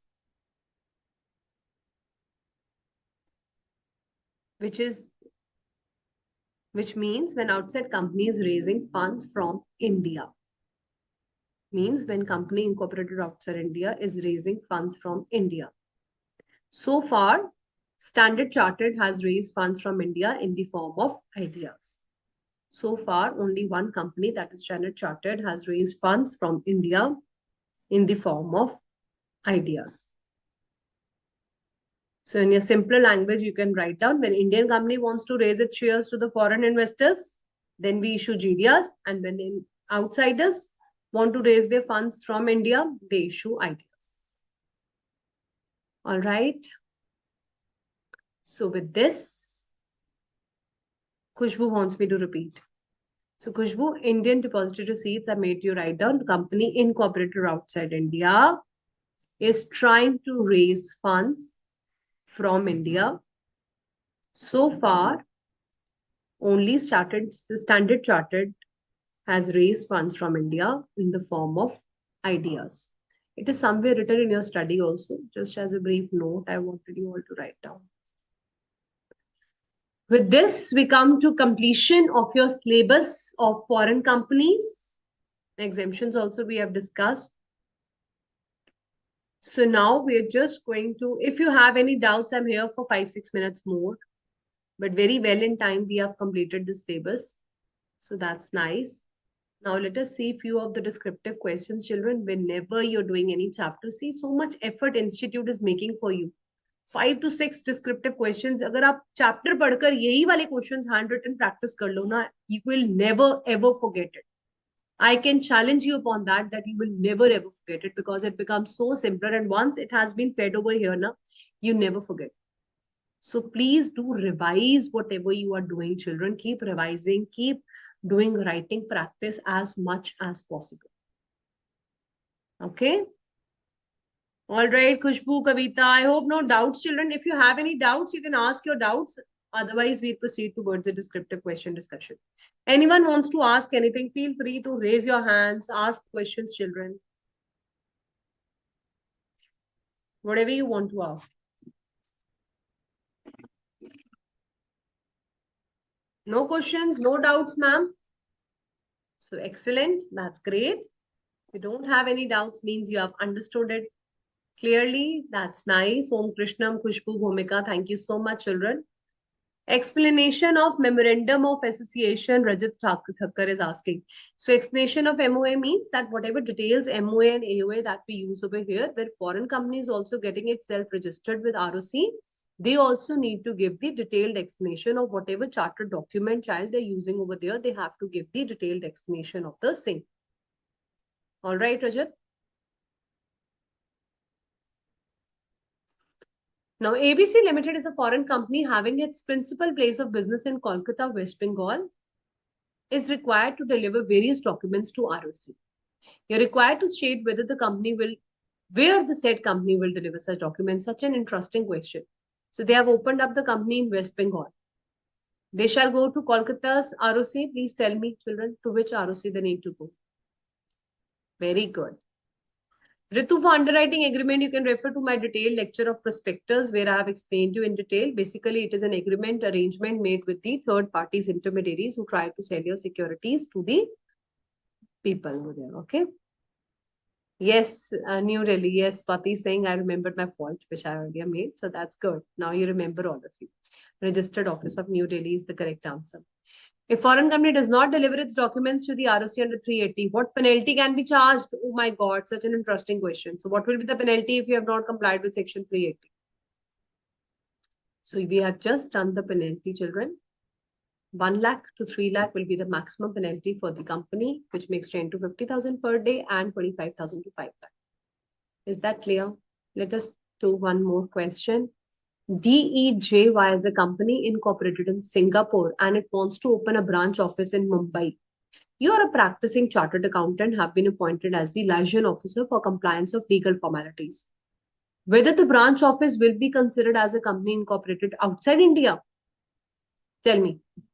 What documents needs to be furnished on the establishment of the branch office? So all the documents under section 380 will be furnished.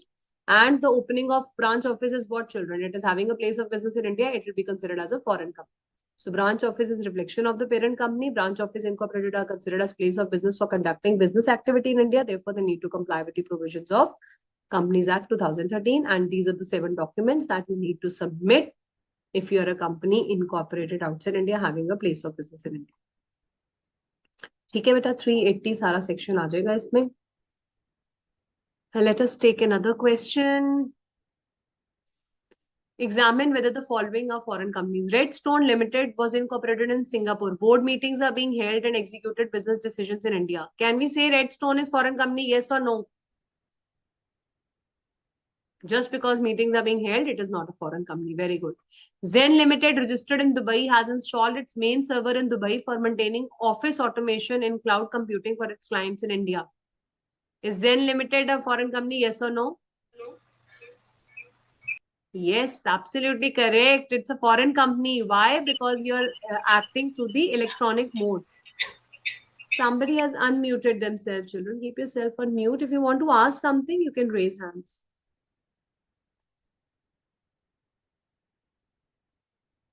Yes, it is a foreign company. So first one is no. Second one is yes. Let us see our answers also. The third one, you can refer to the answers. We are correct. Let's see the fourth question also. Abroad Limited, a foreign company without establishing the place of business, issued a prospectus. Somebody is disturbing in between. Children, keep yourself on mute.